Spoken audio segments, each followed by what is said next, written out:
Hello friends, welcome back to NVR updates YouTube channel. Karnataka SSLC examination results 24-25 ಅಪ್ಡೇಟ್ಸ್ಗೆ ಸ್ವಾಗತ.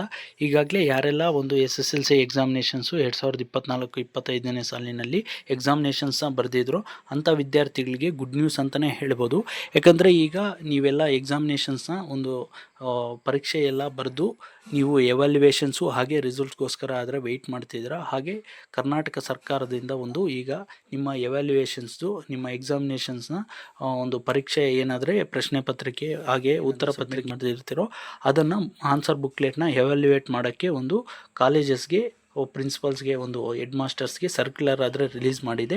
ಆ ಒಂದು ಯಾವತ್ತಿಂದ ನಿಮಗೆ ಎವ್ಯಾಲ್ಯುಯೇಷನ್ನು ಸ್ಟಾರ್ಟ್ ಆಗುತ್ತೆ, ಹಾಗೆ ರಿಸಲ್ಟ್ಸು ಯಾವಾಗ ಎಕ್ಸ್ಪೆಕ್ಟ್ ಮಾಡ್ಬೋದು ಅಂತ ನಾನು ಈ ವಿಡಿಯೋಲ್ಲಾದರೂ ನಿಮಗೆ ಕಂಪ್ಲೀಟಾಗಿ ತಿಳಿಸ್ಕೊಡ್ತೀನಿ. ಅದಕ್ಕೂ ಮುನ್ನ ನಮ್ಮ ಚಾನಲ್ಗೆ ಇನ್ನೂ ಯಾರು ಸಬ್ಸ್ಕ್ರೈಬ್ ಆಗಿಲ್ಲೋ ಸಬ್ಸ್ಕ್ರೈಬ್ ಆಗಿ, ಹಾಗೆ ವಿಡಿಯೋ ಇನ್ಫಾರ್ಮೇಟಿವ್ ಅನ್ಸಲ್ಲಿ ತಪ್ಪದೇ ವಿಡಿಯೋಗಾದರೆ ಒಂದು ಲೈಕ್ ಆದರೆ ಮಾಡಿ. ಇದರಿಂದ ನಿಮಗೆ ಕಂಟಿನ್ಯೂಯಸ್ ಆಗಿ ಇದೇ ರೀತಿ ನಿಮಗೆ ಎಲ್ಲ ಎಜುಕೇಷನಲ್ಲೂ ಹಾಗೆ ಸ್ಕಾಲರ್ಶಿಪ್ಸು ಹಾಗೆ ಹಾಸ್ಟೆಲ್ ರಿಲೇಟೆಡ್ ಅಪ್ಡೇಟ್ಸು ನಮ್ಮ ಚಾನಲಲ್ಲಿ ಟೈಮ್ ಟು ಟೈಮ್ ಸಿಗ್ತಾ ಇರುತ್ತೆ. ಇದಾದ ನಂತರ ನೀವು PUCಗೆ ಜಾಯ್ನ್ ಆದ ನಂತರ ಹಾಗೆ ಒಂದು ಎಲ್ಲ ಡಿಗ್ರಿವರೆಗೂ ಅಪ್ ಟು ನಮ್ಮ ಚಾನಲಲ್ಲಿ ಎಜುಕೇಷನಲ್. ಬನ್ನಿ ಈಗ ವಿಡಿಯೋ ಆದರೆ ಶುರು ಮಾಡೋಣ. ನೋಡ್ಬೋದು, ಇದು ಕರ್ನಾಟಕ ಸರ್ಕಾರದಿಂದನೇ ಒಂದು ಕರ್ನಾಟಕ ಶಾಲಾ ಪರೀಕ್ಷೆ ಮತ್ತು ಮೌಲ್ಯ ನಿರ್ಣಯ ಮಂಡಳಿ ಮಲ್ಲೇಶ್ವರಂ ಬೆಂಗಳೂರು ಇದರಿಂದನೇ ಪರೀಕ್ಷಾ ತುರ್ತು ಅಂತ ಒಂದು ಸರ್ಕ್ಯುಲರು ಒಂದು ಸುತ್ತೋಲೆ ಆದರೆ ಹೊರಡಿಸಿದ್ದಾರೆ. ಏನಾದರೆ 2025 SSLC ಪರೀಕ್ಷೆ ಒಂದು ಮೌಲ್ಯಮಾಪನ ಕಾರ್ಯಕ್ಕೆ ನಿಯೋಜನೆಗೊಂಡಿರುವ ಉಪಮುಖ್ಯ ಮೌಲ್ಯಮಾಪಕರು ಹಾಗೆ ಸಹಾಯಕ ಮೌಲ್ಯಮಾಪಕರ ಆದೇಶಗಳನ್ನು ಶಾಲಾ ಲಾಗಿನ್ನಲ್ಲಿ ಡೌನ್ಲೋಡ್ ಮಾಡಿಕೊಳ್ಳುವ ಬಗ್ಗೆ ಅಂತ. ಏನಾದರೆ ಅವ್ರಿಗೆ ಈಗಾಗಲೇ ಕಾಲೇಜಸ್ ಕಡೆಯಿಂದ ಒಂದು ಯಾರಾದರೆ ಎವ್ಯಾಲ್ಯುಯೇಟರ್ಸ್ ಇದ್ದಾರೆ ಅವ್ರಿಗೆ ಈಗ ಅಡ್ಮಿಟ್ ಕಾರ್ಡ್ಸ್ ಅಂತ ಡೌನ್ಲೋಡ್ ಮಾಡ್ಕೊಳ್ಳೋಕ್ಕಾದರೆ ಅವಕಾಶ ಆದರೆ ಕೊಟ್ಟಿದ್ದಾರೆ. ಇದೇ ಒಂದು 12/4/2025 ಅಂದರೆ ಇವತ್ತಿಂದ ನಿಮಗೆ ಮೌಲ್ಯಮಾಪಕರಿಗೆ ಒಂದು ಲಾಗಿನ್ನಲ್ಲಿ ಡೌನ್ಲೋಡ್ ಆದರೆ ಮಾಡ್ಕೋಬೋದು. ಹಾಗೆ ಕರ್ನಾಟಕ ಸರ್ಕಾರದಿಂದನೇ ಈಗ ಕರ್ನಾಟಕ ಶಾಲಾ ಪರೀಕ್ಷೆ ಮತ್ತು ಮೌಲ್ಯ ನಿರ್ಣಯ ಮಂಡಳಿ ಕಡೆಯಿಂದ SSLC ಪರೀಕ್ಷೆ ಮೌಲ್ಯಮಾಪನವನ್ನು ದಿನಾಂಕ 15/4/2025 ಪ್ರಾರಂಭವಾಗುತ್ತಿದ್ದು ಅಂತ ನೋಡ್ಬೋದು. ಈಗ 15 ಏಪ್ರಿಲ್ 15ನೇ ತಾರೀಕಿಂದ ನಿಮಗೆ ಎಲ್ಲ ಒಂದು SSLC ಎಕ್ಸಾಮಿನೇಷನ್ಸು ಏನಾದರೆ ನೀವು ಬರೆದಿದ್ದೀರಾ ಆ ಪೇಪರ್ಸ್ನ ಎವ್ಯಾಲ್ಯುಯೇಟ್ ಆದರೆ ಮಾಡೋಕ್ಕೆ ಸ್ಟಾರ್ಟ್ ಆದರೆ ಮಾಡ್ತಾರೆ.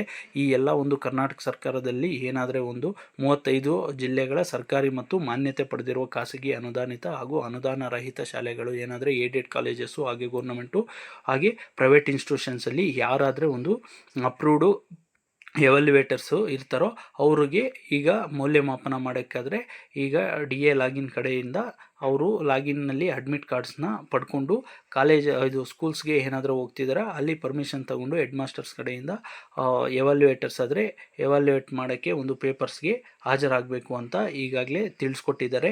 ಏಪ್ರಿಲ್ 2ನೇ ತಾರೀಕಿಂದನೇ ಆನ್ಲೈನ್ ಮೂಲಕ ಡೌನ್ಲೋಡ್ ಮಾಡ್ಕೊಳ್ಳಿ ಅಂತ KSEBKarnataka.government.in ಅನ್ನೋ ವೆಬ್ಸೈಟು ನೀಡಿದ್ದಾರೆ. ಅಲ್ಲಿ ಎವ್ಯಾಲ್ಯುಯೇಷನ್ ಆರ್ಡರ್ಸ್ನ ಡೌನ್ಲೋಡ್ ಮಾಡಿಕೊಂಡು ಕಾಲೇಜಲ್ಲಿ ಒಂದು ಪರ್ಮಿಷನ್ ತಗೊಂಡು ಜಂಟಿ ಹಾಗೆ ಉಪಮುಖ್ಯ ಹಾಗೆ ಸಹಾಯ ಮೌಲ್ಯಮಾಪಕರ ನೋಂದಣಿ ಪ್ರಕ್ರಿಯೆಗೆ ನೇಮಕಾತಿ ಆದೇಶದಲ್ಲಿ ನಮೂದಿಸಿರುವ ರಿಜಿಸ್ಟ್ರೇಷನ್ ಲಿಂಕ್ ಬಳಸಿ ನೋಂದಣಿ ಮಾಡಿಕೊಳ್ಳಬಹುದು. ಇನ್ನೂ ಯಾರಾದರೂ ಮಾಡೋಂಗಿದ್ರೆ ಈ ರಿಜಿಸ್ಟ್ರೇಷನ್ ಲಿಂಕ್ ಮೂಲಕ ನೋಂದಣಿ ಮಾಡ್ಕೋಬೋದು ಅಂತಲೂ ತಿಳಿಸ್ಕೊಟ್ಟಿದ್ದಾರೆ. ಹಾಗೆ ಆಯಾ ಶಾಲೆ ಮುಖ್ಯ ಶಿಕ್ಷಕರು ತಮ್ಮ ಶಾಲೆಯಿಂದ ಮೌಲ್ಯಮಾಪನ ಕಾರ್ಯಕ್ಕಾಗಿ ನಿಯೋಜಿಸಿರುವ ಅರ್ಹ ಶಿಕ್ಷಕರ ನೇಮಕಾತಿ ಆದೇಶ ಪತ್ರವನ್ನು ಡೌನ್ಲೋಡ್ ಮಾಡಿಕೊಂಡು ಪರಿಶೀಲಿಸಿ ವೆರಿಫೈ ಮಾಡಿ ಒಂದು ಸಂಬಂಧಪಟ್ಟ ಶಿಕ್ಷಕರಿಗೆ ಒಂದು ಕರ್ತವ್ಯಕ್ಕೆ ಏನಾದರೂ ಎವ್ಯಾಲ್ಯುಯೇಷನ್ ಮಾಡೋಕ್ಕೆ ಅನುವು ಮಾಡಿ ಕೊಡಬೇಕು ಅಂತ ಹೆಡ್ ಮಾಸ್ಟರ್ಸ್ಗೂ ತಿಳಿಸ್ಕೊಟ್ಟಿದ್ದಾರೆ. ಇದನ್ನು EO ಲಾಗಿನ್ನಲ್ಲಿ ನೀವು ಚೆಕ್ ಲಿಸ್ಟು ಹಾಗೆ ಅವರು ಡೌನ್ಲೋಡ್ ಮಾಡ್ಕೋಬೋದು. ನಿಮಗೆ ಒಟ್ಟಿನಲ್ಲಿ ಎವ್ಯಾಲ್ಯುಯೇಷನ್ ಆದರೆ 15/4/2025 ಏಪ್ರಿಲ್ 15ರಿಂದ ಆದರೆ ನಿಮಗೆ ಎವ್ಯಾಲ್ಯುಯೇಷನ್ಸ್ ಆದರೆ ಸ್ಟಾರ್ಟ್ ಆಗುತ್ತೆ. ನೀವು ಸರ್ ರಿಸಲ್ಟ್ಸ್ನ ಯಾವಾಗ ಎಕ್ಸ್ಪೆಕ್ಟ್ ಮಾಡ್ಬೋದು ಅಂತ ಕೇಳಿದ್ರೆ ನಾನು ರಿಸಲ್ಟ್ಸ್ನ ಮೇ ಒಂದು ಸೆಕೆಂಡ್ ವೀಕಲ್ಲಾದರೆ ನೀವು ಎಕ್ಸ್ಪೆಕ್ಟ್ ಮಾಡ್ಬೋದು ಅಂತ ಹೇಳ್ತೀನಿ. ಯಾಕಂದರೆ ಈಗ ಎವ್ಯಾಲ್ಯುಯೇಷನ್ ಆದರೆ 15ನೇ ತಾರೀಕಿಂದ ಸ್ಟಾರ್ಟ್ ಆದರೆ ಇದು ಒಂದು 1 ಮಂತ್ವರೆಗೂ ನಡೆಯುತ್ತೆ. ಇದಾದ ನಂತರ ನೀವು ಮೇ ಸೆಕೆಂಡ್ ವೀಕಲ್ಲಿ ರಿಸಲ್ಟ್ಸ್ನಾದರೆ ಎಕ್ಸ್ಪೆಕ್ಟ್ ಮಾಡ್ಬೋದು. That's all for this video. Keep watching NVR updates for more educational and scholarship related updates. Thanks for watching guys. ಮುಂದಿನ ವಿಡಿಯೋ ಎಲ್ಲಾದರೂ ಸಿಗೋಣ.